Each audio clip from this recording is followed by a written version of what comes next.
Hello everyone, Marissa Miller here, and if you are new, then welcome to my channel. If you are not new, then welcome back.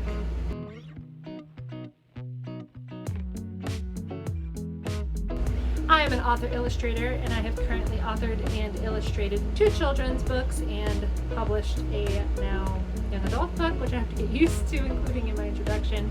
The first children's book is Chasing Figments. It is a picture book, and the second is a middle grade book called The Grim and the Fantastic. And my first young adult book is When Wicked Runs West. Basically, the point of the video today is that this is an installment of my little YouTube series, The Publishing Diaries. And The Publishing Diaries, if you're new, is following my publishing endeavors from finishing writing the book to publishing it, which was the intended date of October 12th. When Wicked Runs West was supposed to release on October 12th. Pre-orders were supposed to open on September 18th. And in this video, we will be talking about how that didn't happen and what went wrong. Real quick, if you are interested in keeping up to date with any of my videos talking about my authoring and illustrating endeavors, then go ahead and hit that subscribe button and the notification bell. It'll alert you to when I have any new content out. And if you like this video, I would appreciate it so much if you could give it a like. It helps me out and I'm very appreciative. Alright, so where to get into this? First, I will say I had problems with the ebook. I didn't upload to Draft to Digital or Barnes & Noble Press because I couldn't get the ebook file to work. The only one I was able to have success with was Amazon KDP, so that is why it's currently only available on Amazon and not the other sources. So that's the first hurdle that I ran into here, and that is that you don't format an ebook the same way that you format a paperback book or a hardback book, like a print book. And you don't operate in PDFs like you do in a print book. You have to do EPUB files, MOBI files. I didn't really register the extent to which formatting for a print and formatting for an ebook are entirely incompatible. And so when I went to try to export my InDesign file, where I had designed everything for the print file, into an EPUB file, my formatting got all kinds of haywire. I did a lot of research and I was trying to figure out what to do. I downloaded different softwares trying to figure out how to convert it. Tried looking at videos and articles and all sorts of things, but I couldn't really find something that was specifically helpful for me and what I was needing. I kind of just needed someone to explain in a longer, with a longer example, not just sentences, because all the videos are sentence based, test sentence 2, test sentence 3, and it's I needed to see it with actual content to know why my formatting was going weird. And some of those things I did figure out, I use the tab to indent in. You have to actually go in and manually set the indents. You have to use page break, which was weird because I was using page break when I went back and tried to reformat it again in Google Docs. And it kept still running my pages together. I tried it in Reflowable, I tried it in fixed layout, I tried doing it from InDesign, I've tried doing it from Google Docs. I don't have Word currently, so I couldn't try it directly from Word. I tried converting a PDF to a Docs file, and then trying to convert that, so I tried lots of things, and I couldn't really get it to work.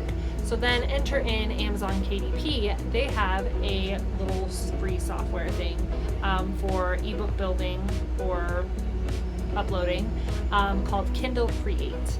And so online I see a lot of flack for Kindle Create, but I actually was pretty pleased with it because it lets you go in and fix things. So even though I uploaded a thing, a file, and it was all messed up initially when I did it that way, I was able to actually manually go in and change it as if I were working in a Word doc or an InDesign file. The problem that I had there was that it was converting my page count from 206 to 1,700, and no one wants to order a book that's 1,700 pages, even in ebook form.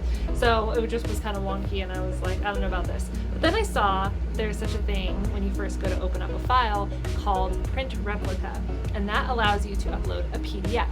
Yes, a PDF, and it is the only one that has allowed me to upload a PDF. So what I did was I took my book PDF and I put it in. It was Print Replica. It looked like it was supposed to. It wasn't hard to read. A lot of people's complaints were like when you try to view it on a tablet or something, like a lot of times I guess you have to like zoom in and like scroll around the page. It wasn't doing that, so it was like, it looked good in my opinion. So I was really stoked about that, and I went ahead and I set that up. So when I was going through and I was filling out my metadata for that, because this is my first time doing an ebook, I came to this part that said, do you want to do pre-orders? It was my intent to do pre-orders this time, so I said yes. Immediately after hitting that button, a little date filler-in box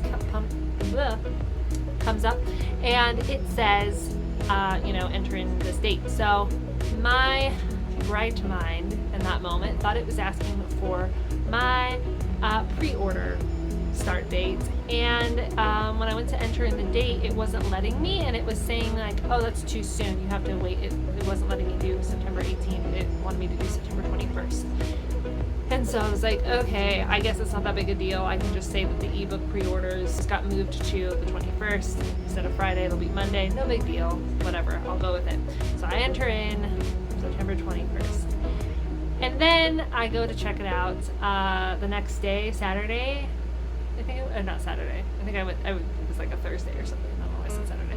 And it was saying that it was open for pre-order, but it was saying that my release date was September 21st. Because when that box pops up after you hit yes, I'd like to do pre-orders, it's asking for your release date, because what it does is once it approves your pre-order request thing or whatever, your pre-order will just go live until your release date. So I didn't read that closely enough, and so my ebook was just going to be out this Monday, and I had no way to do that, because if you try to fix anything, it was saying that it couldn't do it because it was committed to the pre-order date. And then there's an option to unpublish the book, but if you do that, then you're banned from doing pre-order stuff for a year. So I couldn't do anything to fix it. Whatever. I just decided to roll with it, because what can you do at that point? So that one was definitely on me. I should have read that more carefully. So basically the moral of the story was that I messed up. So When Wicked Runs West is out, and basically on Ingram Spark it was supposed to be it was supposed to be up for pre-order on September 18th, and there's this really confusing bit on like a help page that said at the top that there's like an on sale date and there's a publication date. And so it said you can set the on sale date before the publication date in order to enable pre-publication sales. Alright? Then on the same page, a couple paragraphs down, it says for pre-order, normally you would put the publication date before the on sale date. So kind of conflicting information. Apparently the answer to the question is neither of those things, and you just set the date as the same, and stores like Barnes & Noble will go ahead and do the pre-order automatically as it gets closer to the date, or so I have been told. So basically I went ahead and set my on sale date, intending it to be my pre-order date, as I understood the help page. So I set my date for September 18th for the on sale date, and my publication date was going to be October 12th. So that's how I understood it, and apparently I got it wrong, because when I went to check and see if the pre-orders went live last Friday on September 18th, I saw that you could just outright buy the book and it would deliver and everything check out. There was no pre-order involved. So I contacted Ingram over the phone, because for some reason their chat service is always saying it's offline now and you can't access the chat service. So I did call, and this nice lady tried to help me, but she was new and she needed to verify with her supervisor or her lead or whatever, and then they were going to try to get back to me before 5. This was already at like 4:30 on a Friday, so they did not get back to me before the weekend started. So then, on the off chance that people were actually paying attention when I said that my pre-order date opened on September 18th, I wanted to make sure that I said kind of a little bit of what happened. So I did post a story on Instagram explaining the issue a little bit. I had a couple people respond to my ARC stuff that I was doing, and they did go ahead and review. I'm having problems with Amazon right now where it's saying that this product is not eligible for reviews, so I put in a call to Amazon and they're fixing that. Yeah, there's just been a lot of problems surrounding this release, and it did kind of suck because I did feel a little bit robbed of that like hyping up to release date thing, but I guess, you know, there's nothing really to do about it, and you kind of just live, you learn, and roll with it. So that's what I'm doing. And yeah, I got a couple of reviews up on Goodreads at least, which I was very grateful for, and hopefully that Amazon thing will be resolved within another day or two, and then this will be posted there. Yeah, I had to send out emails to them letting them know, but technically they do have until the 12th to finish it, so, you know, if they don't have time until the 12th, then that's just what it's going to have to be because that was the original agreement. So that's basically in a nutshell what happened, and my takeaway is that either next time I'm not going to do pre-orders for the next book, or I'm going to painstakingly do it differently. I got so when all this happened, I had not gotten I had ordered a proof book thinking that it was before the pre-order stuff and whatnot. And yeah, so I hadn't even received that book yet to see how it looked physically before the books went live for sale. So if anyone ordered the physical copy, I had not gotten a chance to see if there were any last minute alterations I needed to make physically to how it looked. So that was unfortunate. But I did do a little book opening thing, so I will just splice that in. Alright, so I got my book in the mail that I ordered from Ingram finally. So I am going to see what it looks like. This is actually the proof book. The book got released as being live to order, so I hadn't actually, before it was posted, so I hadn't actually gotten a chance to see the book. So now it's just a matter of whether I am smarter than the box and can open it.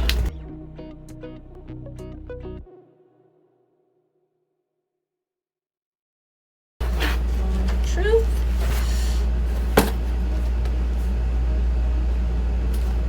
Here it is. Okay. This looks like a book. The cover. It's all shiny because it's not light. And the back. So, artwork looks good. Question is about the spine. Spine was just the teensiest bit off from what I wanted it. The question is it off enough that I need to change it? That's what it looks like on the inside. See, that's how thick the Grim and the Fantastic was. This is how thick One Wicked Runs West is. So it definitely feels a lot thicker and like this type of page was like really light, kind of a different texture, whereas this is kind of a little bit more of an off-white, and it definitely feels more like a regular trade copy. So yeah, you know, I have it here. It's cool. It feels like a book. I do think that I kind of like this print better than what was printed with Gatekeeper, which is kind of weird because Gatekeeper also used Ingram, but I'm guessing it's because Gatekeeper didn't ever give me paper options, so I did pick, I think it's like Roundwood, which is standard like trade copy paper, and I like it a lot better, and it feels a lot more like a traditional book a little less like printer paper, I guess. So anyway, that was pretty cool. And I'm happy with it. I am going to tweak the spine just the tiddliest bit because my husband thought that it just kind of looks like it's underlined, but I figure I am going to tab it down just a smidge to see if I can mitigate it, just because it's probably going to bug me. And then there were a couple of errors that were found in from my ARC readers that I'm going to just quickly update in the file. It is a $25 fee to update after it's been released, so I will be paying that. But then everything should be square, and it's just kind of a matter of that, now that I actually have a physical copy of a book, we'll be able to do more like lay flats and things like that, just basically things that I was planning to do leading up to October 12th, that now I will be doing after the release, and I will be noting all of this with I think I will do a takeaway type thing, with the final thing of my Publishing Diaries just being like everything that I learned and timelines I need to adjust and things like that. So that way when I go to do the sequel, which is When Wicked Runs East, I will be a little bit better equipped to handle these obstacles. That is just kind of my update about how my release, my book published without me. And I guess just kind of picking up the pieces from there and trying to continue marketing it as best as I can now that it's out in the world. So if you are interested in looking into purchasing any of my books, but most importantly right now, When Wicked Runs West, as it is available. It's available on Amazon, Kindle, so ebook order for $2.99, and it is currently available on like book retailing sources for the paperback to order for $9.99. So I hope you'll check it out, and I guess wish me luck. I'll see you guys next time. Bye.